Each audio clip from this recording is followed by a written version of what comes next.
Chapter 6 The Time Trap by Henry Kuttner. Before Mason can do more than catch his breath, light comes again. The ship has apparently not moved, yet the scene visible through the transparent walls is entirely different.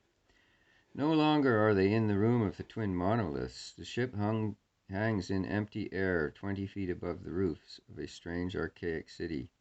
It is Albuquerque, Mason knows, but Albuquerque as it had been before the master's arrival. A city of roughly cut stone and mud-daubed huts, such a city as Babylon might have been before the days of its splendor, like Chaldean Ur before its ruin. Men and women move quietly about the streets. They have not as yet glimpsed the ship hovering above. "I am satisfied," the master says. "I can control the time change accurately. Now we return." Again darkness, and again it lifts to show the room of the green towers. Greta Klon sends the ship drifting down to the distant floor. "When are you going to start?" Mason asks. The cold eyes probe him. "Tomorrow. You had best return to your apartment and rest. I will need your aid soon." Mason turns to the opening port. He vaults lightly down and goes to the tunnel mouth, but something he has read in the master's glance makes him wary. He lurks in the passage out of sight, waiting. Nor had he long to wait. Presently a low, distant voice sounds. "You sent for me, Greta Klon?" The voice of Nervor, the Silver Priestess. And the master's reply, "All is ready. We can start now." A pause, then Nervor says, "My leopards, I must get them." Mason wipes his forehead. So Greta Klon intends betrayal. He plans to return to the future with Nervor, leaving Mason behind. Well, Mason will not have gone without Elisa, but the thought comes to him, would it not be best thus? With Nervor and Greta Klon gone, Elisa could rule Albuquerque as before. And then what? Mason himself would be marooned in a long-forgotten time sector, together with Murdoch, the man from the future. Perhaps Murdoch could help. True, Mason had been ordered to obey the master till he received word from the Sumerian, but this was an emergency. If he could only find Erich, but he did not know where to look. Mason, about to turn away, was halted by Nervor's return. He edges forward cautiously, listening to the priestess's soft laughter, and catches sight of the woman. She is moving towards the time ship, the two leopards beside her. She enters it. The leopards spring lithely through the portal, and Greta Klon follows. What now? Indecision holds Mason motionless. His impulse is to halt the master, kill him if possible. But how? The atomic shield cannot be penetrated by any weapon made by man. And there are the leopards. The problem is solved for him. The ship suddenly grows hazy, a shimmering oval shadow. It fades and is no more. Where the time ship has been is nothing. It has been launched on its incredible journey into the future. A hand grips Mason's shoulder. He whirls to face Erich. "Murdoch sent me," the Sumerian said. "The master's gone, eh?" Mason nods wordlessly. Suddenly Erich grins. "Good. That's what Murdoch wanted. He sent me to watch you, to stop you from doing anything rash. There was no time before to warn you. Come on along now. I've freed Murdoch with the aid of his magic weapon. He's with Eliza." Mason is conscious of a heightening of his pulses as he follows the Sumerian along the corridor. The robots are not visible. Mason wonders what they would do without the master's will to direct them. Soon he is to find out in a manner that will not be pleasant. No premonition of this comes to him now as he pauses with Erich before a metal door, following the other over the threshold. In the bare room, two people are standing, Elisa and a slim, hawk-faced patrician figure who is, Mason knows, Murdoch. The man from the future wears the remnants of a tattered leather uniform. His forehead, while high and broad, does not have the bulging malformation of Greta Klon's. Red hair stands up stiffly, but of eyebrows and lashes he has no trace. Murdoch says, his voice smooth and velvety, "You've brought him. Good." Enigmatic black eyes regard Mason intently. "Greta Klon's gone," the archaeologist says, frowning. "You know that?" "Yes, and time is out. Well, he is out of the way while we make our plans to follow him." At the audacity of the scheme, Mason's eyes widen. Murdoch goes on. "You do not know Greta Klon's plan. He intends to become the ruler of the greatest civilization ever erected. a cosmic pirate traveling through all ages, picking the best brains and the mightiest scientific powers from ancient times to the furthermost end. He tells me of this and asks my aid. Mason, this is your name, eh? He plans to build a civilization in a time sector which can offer little resistance. He has chosen your decade. Mason catches his breath. He can't. He has the power, with the time ship, to aid him. When he has looted time, he'll halt in 1929, wipe out mankind, subjugating a few races into slavery, and rear his civilization there. My plan is to follow him, building another time ship, and kill him if I can. Will you aid me? Mason nods. That goes without saying. A nightmare vision rises up in the archaeologist's mind, a vision of a world in which time has lost its meaning, a world cowering beneath the tremendous powers of Gregor Klon. He draws a deep breath. Can you build the ship? With your aid. That's why I told you I want the master, as you helped him. It's collaboration. We can fit together the pieces of the puzzle. Elisa puts a slim hand on Mason's arm. I'm going with you, of course. You can't, Mason tells her. There'll be danger, and lots of it. She lifts an imperious head. What of that? Gregor Klon put me to shame, enslaved me, and slew my subjects. Also, you have saved me, and I pay my debts. I go with you. And I, too, the Cimmerian breaks in. I have a wish to try my scimitar on the master's neck when his magic isn't guarding him. No more argument, Murdoch says. They will accompany us if they wish. They hate Gregor Klon, and hatred is sometimes a powerful weapon.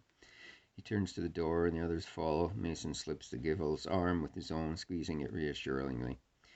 Her golden eyes laugh up at him gaily. They might be going into deadly peril, but Eliza is not lacking in courage. In the room of the green monoliths, all is still. Quickly, Murdoch moves about, his keen black eyes taking in all that is to be seen. He indicates a 20-foot ovoid nearby. We can use that for our time ship, but it's necessary first to build up the atomic force Gregor Klon used. Do you remember how he used this ray device? Mason explains as well as he is able. Murdoch nods with satisfaction and makes hasty adjustments. Slowly, gradually, the brain of the man from the future duplicates the master's experiments. Mason begins to feel hope mounting within him. He's beneath one of the monoliths, explaining the control board to Murdoch when the girl cries warning. Mason swings about. From a tunnel mouth races two robots, faceted eyes alight, arm tentacles swinging. They make for the group under the time towers.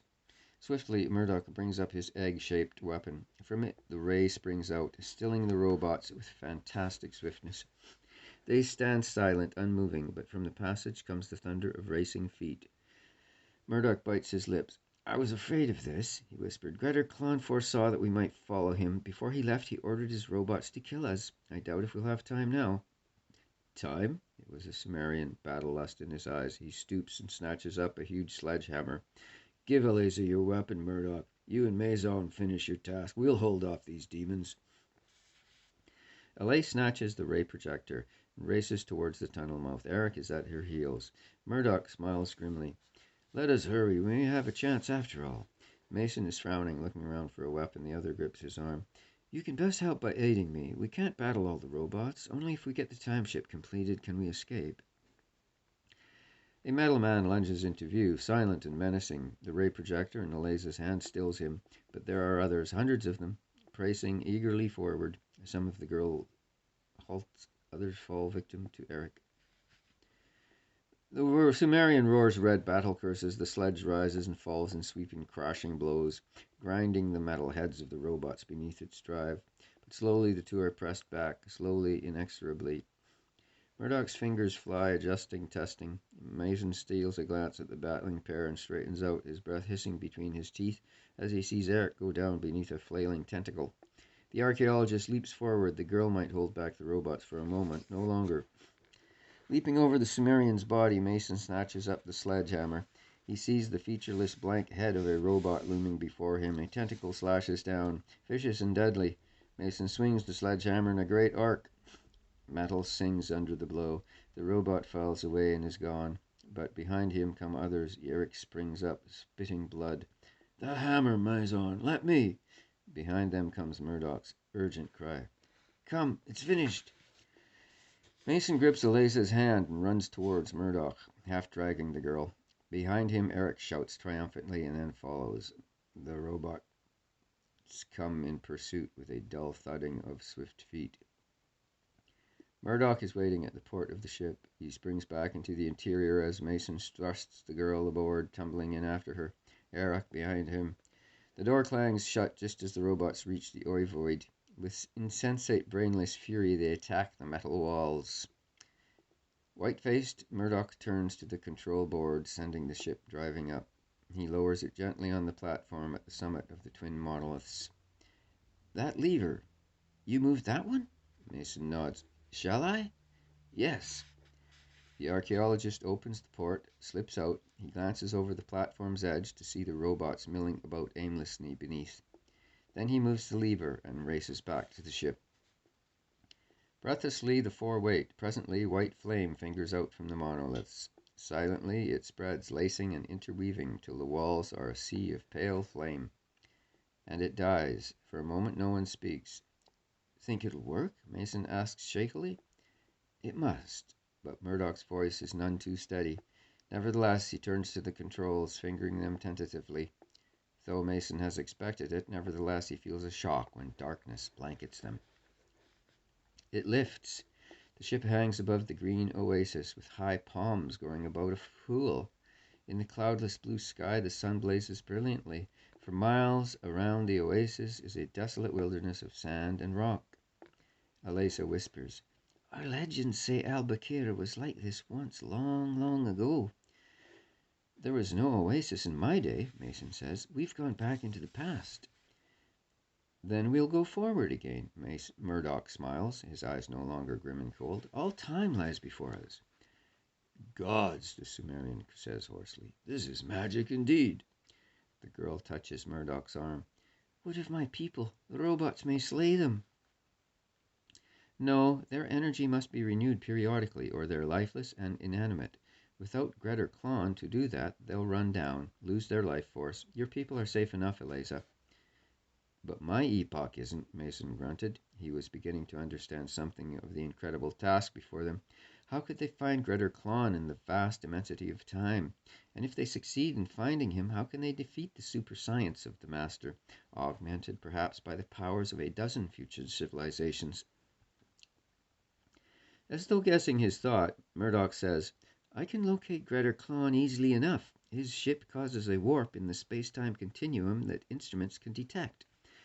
But as for fighting him, I would like to get aid first. We can best do that far in the future. Surely there must exist there some weapon that will destroy the Master. He touches the instrument board. Once more, darkness blankets them. Mason feels the girl's soft body huddle against him, and he puts a protective arm about her. The Sumerian is cursing softly and fluently. And the ship races into time, into the cryptic twilight of Earth, driving blindly towards mystery and towards horror inconceivable. End of chapter 6.